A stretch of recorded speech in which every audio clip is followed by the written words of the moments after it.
حضرت داتا علی حجویری رحمۃ اللہ تعالی علیہ آپ نے اپنی کتاب کشف المعجوب میں لکھا ہے شیخ علی خواص، یہ بہت صاحب حال بزرگ گزرے۔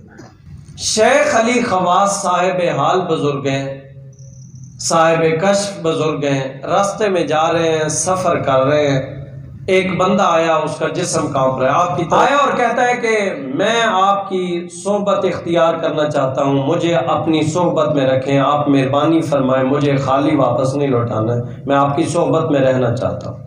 اب وہ صاحب حال بزرگ تھے۔ آنے والے بندے کو شیخ علی خواص کہتے ہیں کہ تجھ سے مجھے کفر کی بو آتی ہے۔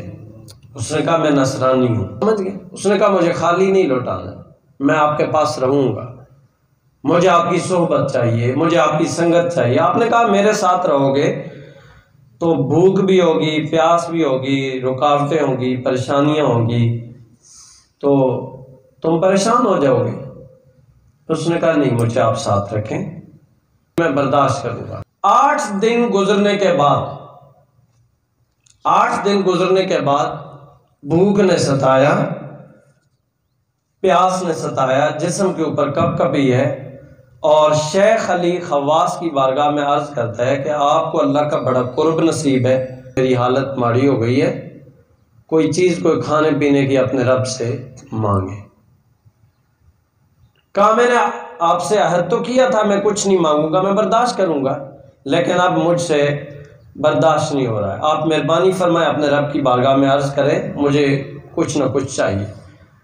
اب شیخ علی خواص انہوں نے اپنے رب کی بارگاہ میں سجدہ ریز ہو کے عرض کی ہے کہ یا اللہ مجھے اس کافر کے سامنے رسوا نہ کرنا، مجھے اس کافر کے سامنے رسوا نہ کر، میرا بھرم رکھنا۔ میں نے ہاتھ اٹھایا اور اس نے بڑی بات کہہ دی ہے کہ اللہ کا قرب تم رکھتے ہو، اللہ کے نزدیک ہو، تم اللہ کا ذکر کرتے ہو، مانگ کے دو مجھے، اب نہیں ملتا ہے تو بھرم ٹوٹتا ہے، لاج ٹوٹتی ہے، یا اللہ آج بھرم رکھ اور کافر کے سامنے مجھے رسوا نہ کر۔ کہتے ہیں اتنے سے ایک طبق دیکھا ہے آسمان سے اتر رہا ہے، اس میں 2 پیالے شربت کے اور 2 روٹیاں ہیں۔ میں نے اس کو بولا اٹھا لے، اس نے کھائیں، کام چل گیا۔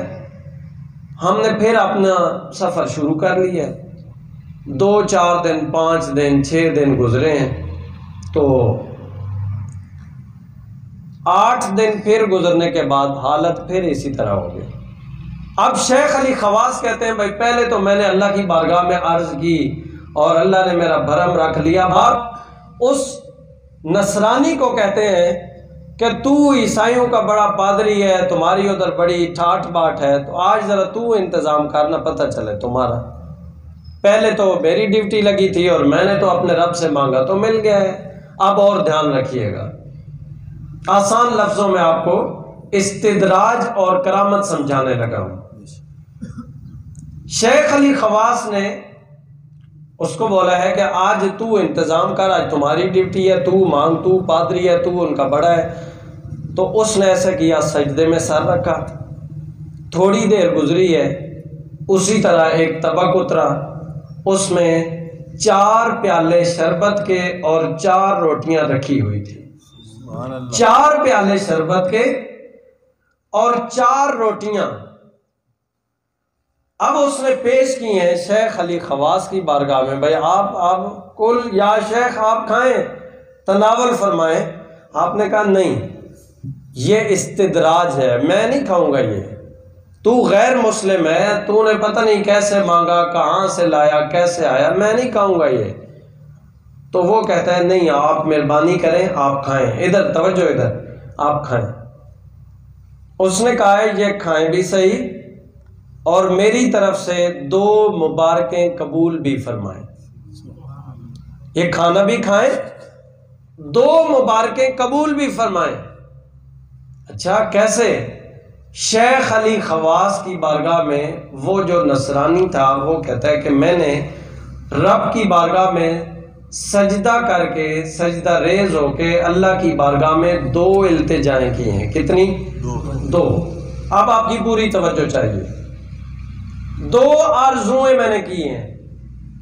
پہلی یہ ہے کہ یا اللہ اگر یہ والا دین اسلام سچا ہے تو 2 پیالے شربت کے اور 2 روٹیاں بھیج، اگر دین اسلام سچا ہے تو۔ میں نے دوسری عرض کی ہے کہ یہ جو ولایت اور یہ ولی ہونے کا اظہار کرتے ہیں اور اعلان کرتے ہیں شیخ علی خواص، جن کی میں نے سنگت اختیار کی ہوئی ہے، یہ اگر تیرا صحیح اور سچا ولی ہے تو 2 اور پیالے شربت کے اور 2 اور روٹیاں بھیج۔ اب پہلے تو یہ ہے تجھے مبارک ہو کہ تم اللہ کے سچے ولی ہو۔ دوسری مبارک یہ ہے کہ میں نے رب کی بارگاہ میں عرض کی تھی کہ تیرا دین سچا ہے تو 2 پیالے شربت کے اور 2 روٹیاں بھیج، یہ آپ ہاتھ آگے بڑھائیں، میں آپ کے ہاتھ پہ بیعت کر کے دین اسلام قبول کرنا چاہتا ہوں۔ اب اگلی بات جو کشف المحجوب میں داتا علی حجویری نے لکھی ہے، آپ فرماتے ہیں کہ شیخ علی خواص کے لیے مشکل تھا کہ وہ جج کر سکے یہ استدراج ہے کہ کرامت ہے، سمجھ آئیے بات کی؟ تو ان کے لیے مشکل تھا، تو عام بندہ تو اس کشمکش میں لگ جائے گا کہ پتہ نہیں اب استدراج ہے کہ کرامت ہے۔ تو اس کا معیار یہ ہے کہ جس بندے میں ایمان اور تقوی کی دولت موجود ہو، اس سے اگر کوئی خرق عادت بات سامنے آتی ہے تو اس کو کرامت بولیں گے، اور اگر ایمان اور تقوی کی دولت موجود نہیں ہے، جیسے دجال آئے گا تو لوگوں کو زندہ کرے گا یا نہیں کرے گا؟ بولے نا، زندگی دے گا یا نہیں دے گا؟ بارش بھی برسائے گا، لوگوں کو زندہ بھی کرے گا، مارے گا بھی صحیح، تو کیا اس کو پھر کرامت بولیں گے؟ کرامت نہیں ہوگی، وہ استدراج ہوگا۔